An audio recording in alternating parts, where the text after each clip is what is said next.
Okay, நம்ம இன்றைக்கி பார்க்க போகிறது எதுலேருந்து அப்படின்னா லூக்கா 11வது அதிகாரம் 4வது வசனம்.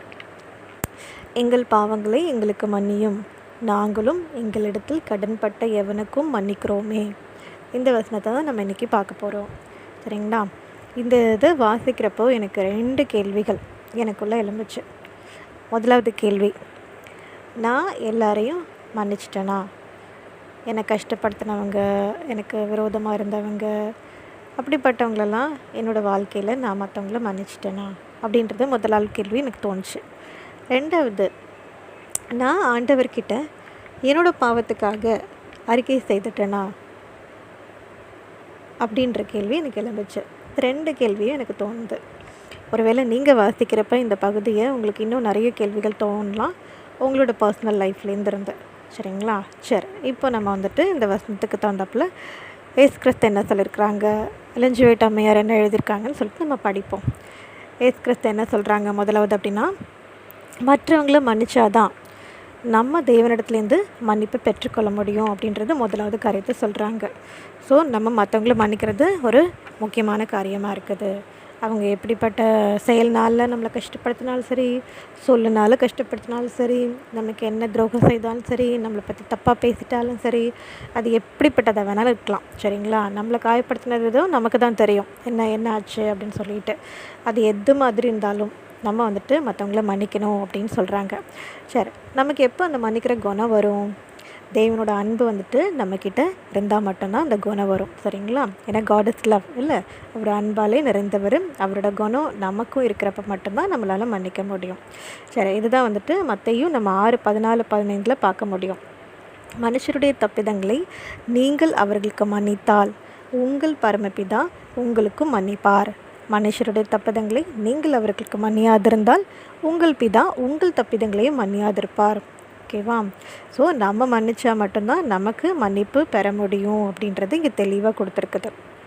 சரி, இது குறித்து அம்மையார் வந்துட்டு ஒரு காரியம் எழுதியிருக்கிறாங்க. என்ன சொல்கிறாங்கன்னா, மன்னிக்காமல் நம்ம இருந்தோம் அப்படின்னா, இப்போ தேவன் வந்துட்டு அன்பானவர் நமக்கு தெரியும். சரிங்களா? ஸோ இரக்கமுள்ளவரும் நமக்கு தெரியும். அந்த இரக்கமான குணத்தையும் இந்த அன்பான குணத்தையும் நான் மன்னிக்காமல் இருந்தேன்னா அந்த சேனலையே வந்துட்டு நான் வந்துட்டு ஸ்டாப் பண்ணி வைக்கிறேன். அப்போது அவரும் வந்துட்டு என்னை மன்னிக்க மாட்டார் அப்படின்றத சொல்கிறாங்க. மன்னிக்காத தன்மையுடைய நபர் தேவனிடத்துலேருந்து எந்த ஒரு வாய்க்காலின் மூலமாக மாத்திரமே இரக்கத்தை பெற்றுக்கொள்ள முடியுமோ அந்த வாய்க்காலின் தொடர்பையே தடுத்து போடுகிறார் அப்படின்னு சொல்லிட்டு அம்மையார் இங்கே வந்து தெளிவாக எழுதியிருக்கிறாங்க. சரிங்களா? நம்ம மன்னிச்சா மட்டும்தான் நமக்கு மன்னிப்பு கிடைக்கும். நம்ம மன்னிக்காமல் இருந்தோம் அப்படின்னா என்னது, ஆண்டவரையே நம்ம வந்துட்டு என்னது ஸ்டாப் பண்ணி வைக்கிறோம், நம்மளை மன்னிக்க வேண்டாம் அப்படின்ற மாதிரி கொடுத்துருக்குறாங்க இங்கே. சரி, அடுத்தது, இப்போ மற்றவங்க நம்மளை வந்துட்டு நம்மக்கிட்ட வந்து சாரி கேட்டால் தான் நம்ம மன்னிக்கணுமா அப்படின்னு நமக்குள்ள ஒரு கேள்வி எழும்பும். இல்லைன்னா நான் பொதுவாக நம்ம யோசிப்போம், அவங்க தானே தப்பு பண்ணிட்டாங்க, அவங்க வந்துட்டு நம்மக்கிட்ட மன்னிப்பு கேட்கணும். சரிங்களா? அவங்க தப்பை வந்துட்டு உணரணும், அவங்க பாவ அறிக்கையை நம்மக்கிட்ட செய்யணும், அவங்க மனம் திரும்பணும் அப்படின்றதெல்லாம் நம்ம வந்துட்டு லிஸ்ட்டு போட்டு யோசித்து வைப்போம். அவங்களோட இருதயத்தை வந்துட்டு தாழ்மைப்படுத்தணும், நம்மக்கிட்ட வந்து சாரி கேட்கணும் அப்படின்னு நம்ம நினைப்போம். ஆனால் ஆண்டவர் என்ன சொல்கிறாங்கன்னா, அவங்க மன்னிப்பு கேட்கணும்னு நீங்கள் வெயிட் பண்ணக்கூடாது, நம்ம வந்துட்டு மற்றவங்கள மன்னிக்கணும் அப்படின்னு சொல்கிறாங்க. மற்றவங்கள பற்றின என்னது பரிதாபம் வந்துட்டு நமக்கு இருக்கணும் அப்படின்னு சொல்லி நமக்கு சொல்லிக் கொடுக்குறாங்க. சரி, அப்படி ஒரு இதில் இருக்கிறப்போ நம்ம வந்துட்டு நம்ம சில டைம் என்ன பண்ணுவோம்னா, மற்றவங்க செய்த காரியத்தெல்லாம் யோசிச்சுட்டு சில டைம் மனசில் ரொம்ப அது மனசுக்குள்ளேயே வச்சுக்கிட்டு ரொம்ப சோர்வடைவோம். அதாவது செல்ஃப் பிட்டின்னு சொல்லுவாங்க. நம்மளையே வந்துட்டு நம்மளை பாவம் போல இது பண்ணி காட்டிக்கிறது. ஐயோ, எனக்கு இப்படி நடந்துச்சு, என்னை இப்படி சொல்லிட்டாங்க அப்படின்னு சொல்லிட்டு மற்றவங்களோட பரிதாபத்தை நம்ம வந்துட்டு பெற்றுக்கொள்ள ட்ரை பண்ணுவோம். ஆனால் நம்ம அப்படி வந்துட்டு இருக்கக்கூடாது அப்படின்னு சொல்கிறாங்க. நம்ம வந்துட்டு தேவன் மேலே என்ன பண்ணுவோம், ரொம்ப அளவு கடந்த நம்பிக்கை வைப்போம். இல்லை, எல்லாருக்குமே நம்பிக்கை இருக்கும், என்ன பண்ணாலும் கண்டிப்பாக ஆண்டவர் வந்து ரொம்ப இரக்கமுள்ளவர், அன்பானவர், அதனால் என்னோட பாவத்தெல்லாம் அவர் மன்னிச்சிடுவார் அப்படின்னு நம்ம வந்துட்டு நிறைய முறை நினைப்போம். இப்படி தானே நம்ம கிறிஸ்துவர்களாக இருக்கிறனால, நம்ம கிறிஸ்துவர்களாக இருக்கிறோன்னா என்ன அர்த்தம், கிறிஸ்துவோட அன்பை உடையவங்களாக இருக்கிறோம், கிறிஸ்துவ நமக்குள்ளே இருக்கிறாங்க. அப்படி நம்ம இருக்கிறப்போ நம்மளை பார்க்குறவங்களும் நம்பிக்கையாக இருப்பாங்க, இவங்க ரொம்ப நல்லவங்க, இவங்க கண்டிப்பாக இரக்கமுள்ளவங்க, கண்டிப்பாக நம்மளை வந்துட்டு மன்னிச்சிடுவாங்க அப்படின்னு எத்தனை பேர் நம்மளை பார்த்துட்டு நமக்கு விரோதமாக செய்தவங்க நம்மக்கிட்டேருந்து எதிர்பார்ப்பாங்க. அப்போது அப்படிப்பட்டவங்கள நம்ம மன்னிக்கணுமா இல்லையா? சரிங்களா? ஸோ நமக்கு கண்டிப்பாக மன்னிக்கிற குணம் இருக்கணும். ஏன்னா மற்றவங்க நம்மளை அந்த இதோட பார்வையில் தான் நம்மளை எதிர்பார்க்குறாங்க. 2வது நம்ம ஆண்டவர்கிட்டேருந்து மன்னிப்பு பெற்றுக்கொள்ளணும் அப்படின்னா நம்ம மற்றவங்கள மன்னிக்கணும். சரிங்களா? சரி, அடுத்து வந்துட்டு மன்னிப்பு என்ற வார்த்தையே நம்ம எடுத்துக்கிட்டோம் அப்படின்னு சொல்லி பார்த்தோம் அப்படின்னா அதுக்கு வந்துட்டு விரிவான ஒரு பொருள் உண்டா, ப்ராடர் மீனிங் இருக்கான். என்னது அப்படின்னு சொன்னால் அது ஒரு ப்ராமிஸோடு சொல்லியிருக்கிறாங்க. மன்னிக்கிறதற்கு தயை பெருத்திருக்கிறார் அப்படின்னு சொல்லியிருக்கிறாங்க. சரிங்களா? தயை பெருத்திருக்கிறார், அதாவது வில் abundantly pardon அப்படின்னு சொல்கிறாங்க. சரிங்களா? இது இன்னும் நல்லா தெளிவாக புரிஞ்சுக்கணும், இது என்ன அப்படிப்பட்ட வாக்குத்தம் அப்படின்னு சொல்லி புரிஞ்சுக்கணும் அப்படின்னு பார்த்தோன்னா இதுக்கு வந்துட்டு ரொம்ப ஆழமான ஒரு பொருள் இருக்குது. எப்படி அப்படின்னா ஏசாயா 55:7 9வது வசனம் வரைக்கும் இதை நம்ம எல்லாருமே கேட்டிருக்க ஒரு ரொம்ப ஒரு இந்த வசனம் தான் இது. என்ன அப்படின்னா, என் நினைவுகள் உங்கள் நினைவுகள் அல்ல, உங்கள் வழிகள் என் வழிகளும் அல்லவென்று கர்த்தர் சொல்லுகிறார். பூமியை பார்க்கிலும் வானங்கள் எப்படி உயர்ந்திருக்கிறதோ அப்படியே உங்கள் வழிகளை பார்க்கிலும் என் வழிகளும் உங்கள் நினைவுகளை பார்க்கிலும் என் நினைவுகளும் உயர்ந்திருக்கிறது. சரி, எப்படிப்பட்ட ஒரு வாக்குத்தத்தமாக இருக்குல்ல, ஆண்டவர் இதை சொல்லியிருக்கிறாரு. சரி, இதோட விளக்கம் வந்துட்டு அடுத்ததில் சொல்லியிருக்கிறாங்க. எப்படின்னா, மன்னிப்புன்றது ஒரு வந்துட்டு வெறுமனே ஒரு சட்டப்பூர்வமாக மன்னிக்கிறது மட்டும் கிடையாது, அதுலேருந்து விடுதலை பெற்றுட்டீங்க அப்படின்றது மட்டும் சொல்கிறது மட்டும் கிடையாது. ஓகேவா? பாவத்திற்காக கொடுக்கப்படும் மன்னிப்பு மாத்திரம் அல்ல, அது அதிகம். ஓகேவா? அதிகமாக எப்படிப்பட்டதாக இருக்குன்னா, பாவத்தினின்று திருத்தி பழைய நிலைக்கு கொண்டு வரும் காரியமே ஆகும். சரிங்களா? அது இருதயத்தில் மாற்றத்தை ஏற்படுத்துகின்ற வழிந்தோடும் மீட்பு நண்பாகும். ஓகேவா? அது என்ன சொல்கிறாங்க, outflow of redeeming love that transform our heart அப்படின்னு சொல்கிறாங்க. சரிங்களா? ஓகே. ஸோ என்னது, பாவம் செஞ்சிட்டோம், பாவத்திற்காக நம்ம மன்னிப்பு கேட்குறோம். அவர் மன்னிக்கிறது மட்டும் இல்லாமல் அதுலேருந்து நம்மளை விடுதலை செஞ்சு திரும்பவும் அவரோட ரிலேஷன்ஷிப்பில் கொண்டு வர்றது. சரிங்களா?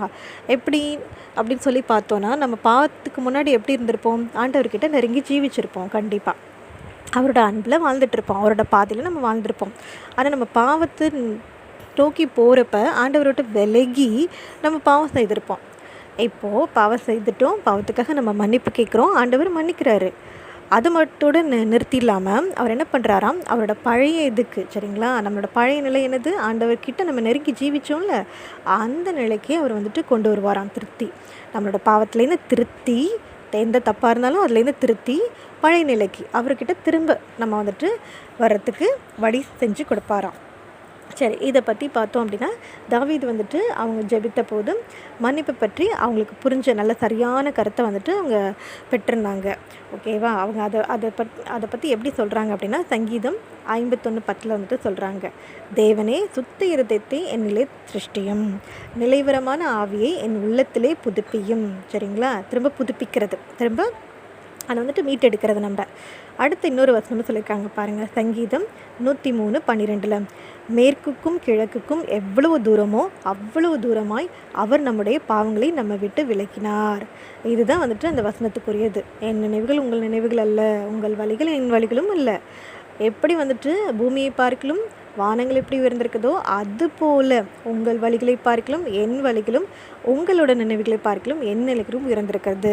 அதாவது வெறும் மன்னிப்பு மட்டும் கிடையாது, மன்னிச்சது மட்டும் இல்லாமல் அவர்கிட்ட ரிகன்சல் வித் காட், திரும்பவும் அவரோட தொடர்பு கொள்கிறதுக்கு, அவரோட பாதையிலே திரும்பவும் வந்து நிற்கிறதுக்கு இது வழிவகுக்கும் அப்படின்னு சொல்லியிருக்கிறாங்க.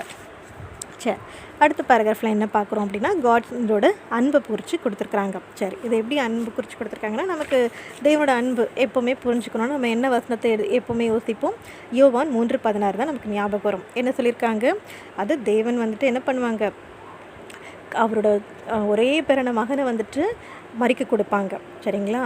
அப்போது நமக்காக வந்து கிறிஸ்து மறிச்சார் அப்படின்னு சொல்லிட்டு நமக்கு தெரியும். சரி, இதை வந்துட்டு அப்போ கிறிஸ்து எப்படிப்பட்டவங்களாக இருந்தாங்க, ஒரு நீதிபரராக இருந்தார். ஓகேவா? ரைச்சியஸ் பர்சனாக இருந்தவங்கள நம்மளோட அநீதிக்காக நமக்காக அவர் வந்துட்டு சிலுவையில் கொடூர மரணத்தை வந்துட்டு அவர் சந்திச்சாருன்னு நமக்கு நல்லாவே தெரியும்.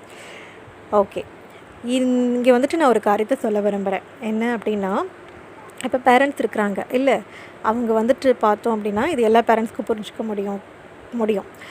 ஒரு ஹஸ்பண்ட்காக ஒய்ஃப் வந்துட்டு நிறைய சாக்ரிஃபைஸ் பண்ணுவாங்க, ஒய்ஃப்காக ஹஸ்பண்ட் நிறைய சாக்ரிஃபைஸ் பண்ணுவாங்க, ஈவன் சில்ட்ரன்ஸ்க்காக கூட பேரண்ட்ஸ் வந்துட்டு நிறைய சாக்ரிஃபைஸ் பண்ணுவாங்க. ஆனால் எந்த பேரண்ட்ஸாவது சில்ட்ரன்ஸையே சாக்ரிஃபைஸ் பண்ணுவாங்களா? சில்ட்ரன்ஸையே சாக்ரிஃபைஸ் பண்ணக்கூடிய மனது அவங்களுக்கு எந்த பேரண்ட்ஸ்க்காக இது இருக்குமா? அந்தளவுக்கு எந்த பேரண்ட்ஸாவது விட்டு கொடுக்க முடியுமா அப்படின்னு யோசித்து பார்த்தோன்னா இது கேள்வி பேரண்ட்ஸ்க்கு உரியது, மற்றவங்க எல்லோரும் புரிஞ்சுக்கக்கூடியதுக்காக சொல்கிறேன் நான். ரொம்ப கஷ்டமான காரியம் சரிங்களா? எந்த ஒரு பேரண்ட்ஸுமே தம் பிள்ளைங்களையே சாக்ரிஃபைஸ் பண்ண மாட்டாங்க, எதுக்காகவும் அவங்களால அது முடியாத காரியம். ஆனால் காட் வந்துட்டு அவரோட ஒரே பேரான குமாரனையே நமக்காக பாவிகளாக இருந்தப்பே சரிங்களா, நம்ம வந்துட்டு மன்னிப்பு கேட்குறதுக்கு முன்னாடியே நமக்காகவே வந்துட்டு கிறிஸ்துவை மறிக்கிறதுக்கு காட் வந்து கொடுத்தாங்க. அப்போ அப்படிப்பட்ட அன்பு எவ்வளோ பெரியதில்லை நமக்கு. அதான் எபேசியர் 4:32 நம்ம வாசிச்சோன்னு வச்சுக்கோங்களேன். ஒருவருக்கொருவர் தயவாயும் மன உருக்கமாயும் இருந்து கிறிஸ்துவுக்குள் இன் கிரைஸ்ட் நீங்களும் ஒருவருக்கொருவர் மன்னியுங்கள். சரியா? அப்படி நம்மளும் மற்றவங்களுக்காக மன்னிக்கணும் அப்படின்னு சொல்கிறாங்க.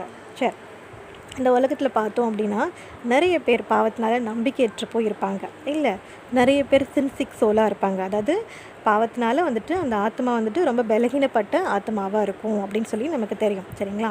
அப்போ அப்படிப்பட்டவங்களுக்கெலாம் நம்ம வந்துட்டு ஒரு கிறிஸ்துவ உடையவங்களாக இருக்கிறப்ப, கிறிஸ்துவோட அன்பு நமக்கு இருக்கிறப்ப சரியா, நம்மளை பார்க்குறப்ப, நம்ம மற்றவங்கள மன்னிக்கிறப்ப ஹோப்லெஸ் பீப்புளுக்கு ஒரு ஹோப் வரும் அப்படின்னு சொல்கிறாங்க. அப்போ சின்சிக்ஸ் பீப்புள் கூட எனது ஆண்டவரை நோக்கி வந்து வரத்துக்கு நம்ம ஒரு வழி வைப்போம் சரியா அப்படின்னு சொல்லிட்டு இங்கே தெளிவாக நமக்கு கொடுத்துருக்குறாங்க. சரி, அடுத்தது வந்துட்டு பேராகிராஃப் பார்த்தோம் அப்படின்னா இந்த பேராகிராஃப் எனக்கு ரொம்ப பிடிச்ச பேராகிராஃபாக இருந்துச்சு.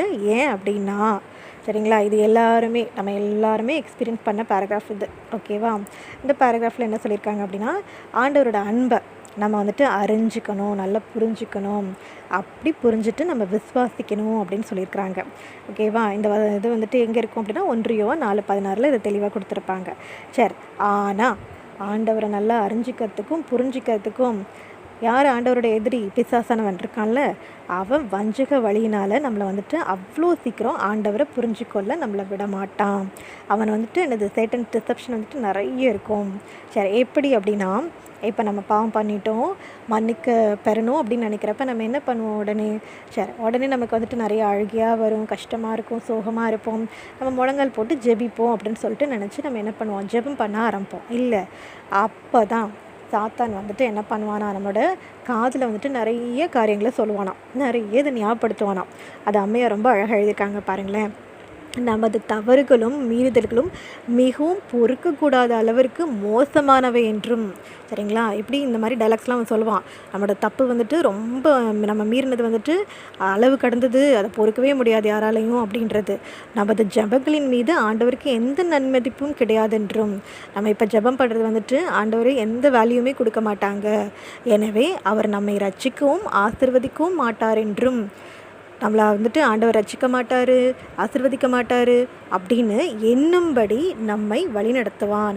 அந்த மாதிரி தாட்ஸ் எல்லாம் நம்ம வந்துட்டு நினைக்கிற மாதிரி நம்மளை வந்துட்டு வழிநடத்துவான். நம்மளே நமது பலவீனத்தை தவிர வேறு எதையும் காண முடியாது. இதெல்லாம் நம்ம காதில் வாங்கணும்னு என்ன இருக்கும்? நம்ம வந்துட்டு நம்மளோட பலவீனத்தை மட்டும் தான் பார்க்க முடியும். கிறிஸ்து நம்ம கூட இருக்காருன்னு நம்ம பார்க்க முடியாது. தேவனிடத்தில் நமக்காக பரிந்துரை செய்யத்தக்க காரியம் நம்மள் எதுவுமே இல்லை. நம்ம வந்துட்டு ஆண்டவர்கிட்ட போய் நின்று பேசுகிறதுக்கு நம்மக்கிட்ட எதுவுமே இல்லை அப்படின்னு சொல்லுவாங்க. இதில் எந்த பயனும் இல்லையும் என்று, இதனால் எந்த ஒரு யூஸும் கிடையாது. நம்ம அப்படி ப்ரேயர் பண்ணுறதுனால நமது குணக்கேடுகளை சரிப்படுத்த முடியாதென்றும் சாத்தான் நம்மிடம் கூறுகிறான். ஓகேவா? நம்மளோட குணக்கேடு, அதாவது கேரக்டரே வந்துட்டு என்னது இதாகிடுச்சு, ஸ்பாயில் பண்ணிட்டோம் நம்ம அப்படின்றது. அதை இனிமேல் அந்த கேரக்டரை வந்துட்டு சரி பண்ணவே முடியாது, அந்தளவுக்கு நம்ம ஒஸ்ட் ஆகிட்டோம் லைஃப்பில் அப்படின்றது மாதிரி அவன் நம்மக்கிட்ட சொல்லுவான். நாம் தேவனிடத்திற்கு வர முயற்சி செய்யும்போது ஜெபிப்பதால் உனக்கு எந்த பயனும் இல்லை. நீ வந்துட்டு ஜெபிக்கிறனால எந்த பயனும் கிடையாது. அந்த தீய காரியத்தை நீ செய்யவில்லையா அப்படின்னு சொல்லிட்டு ஞாபகப்படுத்துவான். நீ அப்படி செஞ்சல, இப்படி செஞ்சல, இதை செஞ்சல, அதை செஞ்சலன்னு சொல்லுவான் நமக்கு. தேவனுக்கு விரோதமாக பாவம் செய்து உன் சொந்த மனசாட்சியை நீ மீறவில்லையா அப்படின்னு சொல்லுவான். சரிங்களா? ஏன் மனசாட்சின்னு அவன் கை வைக்கிறான்? நம்ம எந்த தப்பு செய்கிறதுக்கு முன்னாடியும் நம்ம மனசாட்சி முன்னாடி வந்து நிற்கும். இதை செய்யாது, அதை செய்யாதுன்னு அது ரொம்ப போராடும். ஆனால் அந்த மனசாட்சியை நம்ம என்ன பண்ணுவோம்? தள்ளி விட்டுட்டு ஓகேவா, எனக்கு என்ன விருப்பம் அப்படின்னு சொல்கிறத நம்ம செஞ்சுருவோம். சரிங்களா? இதெல்லாம் வந்துட்டு அவன் சொல்லி காட்டுவான். அப்போ நம்ம சத்ரு வந்துட்டு என்ன பண்ணுவானா, நம்மளுக்கு காதோடு ரகசியமாக பேசுவானா. இந்த டைலாக்கெல்லாம் வந்துட்டு காதில் சொல்லுவான் அப்படின்றாங்க. ஆனால் அப்படி சொல்கிறப்ப நம்ம என்ன செய்யலாமா? 1 யோவான் 1:7 வந்துட்டு நம்ம சொல்லலாம். ஆனால் நாம் அவனை நோக்கி சாத்தானை பார்த்து நம்ம என்ன சொல்லலாமா? அவருடைய குமாரனாகிய இயேசு கிறிஸ்துவின் ரத்தம் சகல பாவங்களையும் நீக்கி நம்மை சுத்திகரிக்கும் அப்படின்னு சொல்லிட்டு நம்ம தைரியமாக சொல்லலாம் அவன்கிட்ட. இயேசு கிறிஸ்து ரத்தம், ஏன்னா அவர் எனக்காக மரிச்சிட்டார் ஏற்கனவே, சரிங்களா? அவரோட ரத்தம் வந்துட்டு என்னோட எல்லா பாவங்களையும் நீக்கி என்னை வந்துட்டு சுத்திகரிக்கும், பரிசுத்தவான என்னை ஆக்கும் அப்படின்னு சொல்லி நம்ம சொல்லலாம். சரி, அவன் வந்துட்டு நம்ம என்ன சொல்லுவான்? எப்போ பார்த்தாலும் பாவம் செய்துட்டோம் அப்படின்னு சொல்லுவான், நம்ம ஜெபிக்க முடியாது அப்படின்னு சொல்லுவான். இங்கே வந்துட்டு அம்மையார் ஒரு லைன் வந்து ரொம்ப அழகாக எழுதியிருக்காங்க, சரிங்களா? பாவம் செய்து விட்டோம், நம்மால் ஜெபிக்க முடியாது என்று நாம் உணரும் வேலைத்தான் நாம் ஜெபிக்க வேண்டிய வேலை என்பதை அறிந்து கொள்ள வேண்டும். எந்த நேரத்தில் நம்ம வந்துட்டு ஜெபிக்கவே முடியாது, அதுக்கு தகுதியே கிடையாது நம்ம நினைக்கிறோமோ, அந்த நேரத்தில் நீங்கள் உடனே முழங்கால் போட்டு ஜெபிக்கணும் அப்படின்னு சொல்லிட்டு அழகாக நமக்கு சொல்லிக் கொடுக்குறாங்க, சரிங்களா? நம்மளோட பாவம் வந்துட்டு நம்ம நினைத்து நம்ம வெட்கப்பட்டு அதோட ஆழத்தை புரிஞ்சிட்டு, சரிங்களா, தாழ்ந்த நிலையில் இருக்கிற மாதிரி நம்ம உணரலாம் நிறைய நேரத்தில். ஆனால் அந்த நேரம் தான் நம்ம கண்டிப்பாக ஜெபிக்கணும், நம்ம ஆண்டவர்கிட்ட விசுவாசிக்கணும், சரிங்களா? ஓகே, அடுத்து வந்துட்டு என்ன சொல்லியிருக்காங்க அப்படின்னா, நம்ம கிடைக்கிற மன்னிப்பு, தேவனோட ஒப்புரவாகுதல், இதெல்லாமே வந்துட்டு நம்ம செய்கிற கிரியைக்கான வெகுமதின்னு நம்ம நினச்சிடக்கூடாது, சரிங்களா? அது எப்படி மட்டும் நம்ம கிரியை செய்ததுனால, அதாவது சால்வேஷன் பை ஒர்க்ஸ்ன்னு நம்ம நினச்சிடக்கூடாது. நான் செஞ்ச நல்ல காரியத்துக்காக தான் ஆண்டவர் என்னை மன்னிக்கிறாரு, நான் செஞ்ச நல்லது காரியத்துக்காக தான் ஆண்டவர் என்னை வந்துட்டு திரும்பவும் ரிகன்சில் வித் காட், அவரோட ஒப்புரவாக எனக்கு ஹெல்ப் பண்ணிட்டாருன்னு சொல்லக்கூடாது. அது ஒரு கிஃப்ட் அப்படின்னு சொல்லிட்டு அம்மையார் சொல்கிறாங்க. அந்த கிஃப்ட் எப்படி கிடைக்குதான்? கிரைஸ்ட் மூலமாக நமக்கு கிடைக்குது. ஏன்னா த ரைச்சஸ்னஸ் ஆஃப் கிரைஸ்ட் தான் அதோட ஃபவுண்டேஷன் அப்படின்னு சொல்கிறாங்க. கிறிஸ்து வந்துட்டு நீதிபரராக இருந்தார், ஓகேவா? அந்த நீதிபரராக இருக்கிறனால தான் நம்மளோட வந்துட்டு என்னது அநீதியெல்லாம் அவரால் மன்னிக்க முடிஞ்சு, அவரோட ரத்தத்தினால நம்ம வந்துட்டு சுத்திகரிக்கப்படுறோம். ஏன் கிறிஸ்து அவ்வளோ முக்கியமானவங்க? ஏன்னா அவர் தான் வழி, சத்தியம், ஜீவன், சரிங்களா? அவர் இல்லாமல் நம்ம ஆண்டவர்கிட்ட போய் சேரவும் முடியாது, பரலோகத்தை நம்ம அடையவும் முடியாது. சரி, இப்படி ரொம்ப லேசாக நமக்கு கிடைக்கிதே, என்ன பாவம் செஞ்சாலும் நம்ம வந்துட்டு ஆண்டவர் நம்மளை மன்னிச்சிடுவாரே அப்படின்னு சொல்லிட்டு நம்ம தைரியமாக இருக்கலாமா? இல்லை, பாவத்தை நம்ம ரொம்ப லைட்டாக எடுத்துக்கூடாது. ஏன்னா பாவத்தை சுமையை நம்ம சுமக்கணும் அப்படின்னா நம்மளால் அது முடியாத காரியம், நம்மளை அதை நொறுக்கி போட்டுரும், சரிங்களா? நம்மளால் அது முடியவே முடியாது. நிச்சயமாக அது வந்துட்டு அந்தளவுக்கு பாரமுடையது அது, சரிங்களா? பாவத்தின் பயங்கரமான கொடுமையை கல்வாரி மாத்திரமே வெளிப்படுத்த முடியும். அந்த கல்வாரி இதுக்கு மட்டும்தான் தெரியும், எந்த அளவுக்கு நம்ம பாவம் பண்ணோம், எவ்வளோ கொடுமையானது அது அப்படின்னு சொல்லிட்டு, சரிங்களா? அதை நம்மை நொறுக்கி போட்டிருக்கும். ஆனால் நாம் தகுதியற்றவளாக இருந்த போதிலும் கூட, இது ரொம்ப முக்கியமான பாயிண்ட்டுங்க, சரிங்களா? நல்லா புரிஞ்சிக்க வேண்டியது. நம்ம வந்துட்டு தகுதியே கிடையாது, நம்ம பாவத்தில் தான் இருந்தோம். அந்த பாவத்தில் இருக்கிறப்பயே தேவன் வந்துட்டு கிறிஸ்துவை நமக்காக கொடுத்து நமக்காக வந்துட்டு மரிக்க செய்தாங்க, சரிங்களா? நமக்காக வந்துட்டு என்னது, அவர் நம்மளோட சுமையெல்லாம் சுமந்து தீர்த்தார் அப்படின்னு சொல்லியிருக்கிறாங்க.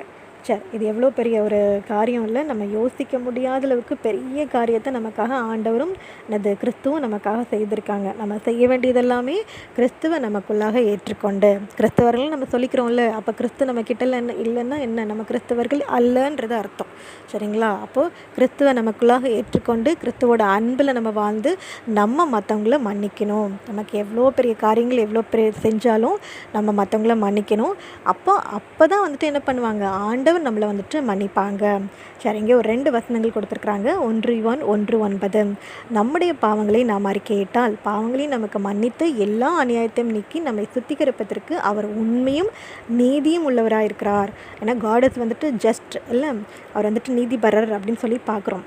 இன்னொரு வசனம் என்ன சொல்லியிருக்காங்கன்னா, மீகா 7:18, தமது சுதந்திரத்தில் மீதியானவர்களுடைய அக்கிரமத்தை பொறுத்து மீறுதலை மன்னிக்கிற தேவரிற்கு ஒப்பான தேவன் யார்? அவர் கிருபை செய்ய விரும்புகிறபடியால் அவர் என்றென்றைக்கும் கோபம் வையார். அவருக்கு ஒப்பான தேவன் வேறு யாருமே கிடையாது. அவ்வளோ அன்பு நம்ம மேலே வச்சுருக்குறாங்க. அவரோட கிருபையினால் மட்டும்தான் நம்ம ரசிக்கப்படுறோம், நம்ம செய்கிற ஒர்க்ஸ்னால கிடையாது. நான் 4 பேருக்கு வந்துட்டு என்னது சப்பாட் கொடுத்தேன், ட்ரெஸ் கொடுத்தேன், நிறைய காரியங்கள் நன்மையான காரியங்கள் செய்தேன், நிறைய பிரசங்கம் பண்ணேன், நிறைய மீட்டிங் பண்ணேன் அப்படின்னு செய்கிற நம்மளோட எல்லா கிரியையும் லிஸ்ட்டு போட்டிருந்தாலும் அதெல்லாம் ஒரு இதுவுமே கிடையாது. அவரோட கிருபை மாத்தமே, காட்ஸ் கிரேஸ், அதனால் மட்டுமே தான் நம்ம வந்துட்டு என்ன பண்ணுறாங்க, ஆண்டவர் நம்ம மேலே கோவப்பட மாட்டார், நம்மளை ரட்சிக்கிறாரு. சரி, இன்னொரு மகிமையான எனது சத்தியம் அப்படின்னு சொல்கிறாங்க, க்ளோரியஸ் ட்ரூத். அது என்ன அப்படின்னு சொல்கிறாங்கன்னா, அவரது சொந்த பிரமாணத்திற்கு அடுத்ததில் நீதி உள்ளவராக இருந்த போதிலும் அவரோட பிரமாணத்தில் அவர் நீதி உள்ளவர். God is just always. இல்லை, இயேசுவை நம்புகிற அனைவரையும் நீதிமான்களாக்குகிறவராய் இருக்கிறார் என்பது என்ன மகிமையான சத்தியம் அப்படின்னு சொல்கிறாங்க. இயேசுவை நம்புகிற அனைவரையும். அப்போ நான் இயேசுவை நம்பினேன்னா, ஆண்டவரை நான் புரிஞ்சுக்கொண்டேன், அவங்க மேலே வந்துட்டு விசுவாசமாக இருந்தேன் அப்படின்னா, அவங்க எப்படி ரைச்சியஸாக இருந்தாங்களோ நானும் வந்துட்டு என்னது நீதிமான்களாக்குறவராய் இருக்கிறார் என்பது, என்னையும் அவர் வந்துட்டு என்னது நீதிமான்களாக ஆக்கிடுவாங்க, நானும் ஒரு ரைச்சியஸ் பர்சனாக மாறுறேன் அப்படின்றது ஒரு க்ளோரியஸ் ட்ரூத், ஒரு மகிமையான சத்தியம் அப்படின்னு சொல்லிட்டு அம்மையார் வந்துட்டு இந்த டாப்பிக்கை எழுதி முடிக்கிறாங்க இது சொல்லி. சரிங்களா? சரி, நம்ம வந்துட்டு என்ன இன்றைக்கி 2 காரியம், முக்கியமான காரியம் கற்றுக்கிட்டோம் அப்படின்னா, நம்ம வந்துட்டு மன்னிக்கணும் கண்டிப்பாக. ஏன்னா அப்போ தான் நம்மளோட பாவங்களை மன்னிக்கப்படும் அப்படின்னு சொல்கிறது. மற்றவங்களையும் மன்னிக்கணும், அதனால் நம்ம பாவங்களும் மன்னிக்கப்படுது. அப்போ நம்ம பாவங்கள் வந்துட்டு மன்னிக்கப்படுதுன்னா நம்ம சும்மா இருக்கணுன்றது அவசியம் இல்லை. நம்ம மனம் கசந்து சிலுவையை பற்றி யோசித்து, கிறிஸ்து எவ்வளோ கஷ்டப்பட்டு மரிச்சிருக்கிறாங்க, வந்துட்டு ஆண்டவர் அவரோட அன்பை எவ்வளோ தியாகமாக நமக்கு கொடுத்துருக்குறாங்க அப்படின்றத புரிஞ்சு நம்ம என்ன பண்ணணும், கன்ஃபஸ் பண்ணணும், ப்ளஸ் ரிப்பென்ட் பண்ணணும், பாவ அறிக்கை நம்ம செய்யணும், மனம் திரும்பணும். சரிங்களா? நம்மளுடைய இருதயங்களை தாழ்த்தி நம்ம இந்த காரியத்தை செய்யணும். இதுதான் வந்துட்டு இங்கே கொடுத்துருக்க முக்கியமான பாயிண்ட்ஸ். ஓகே, ஆமீன்.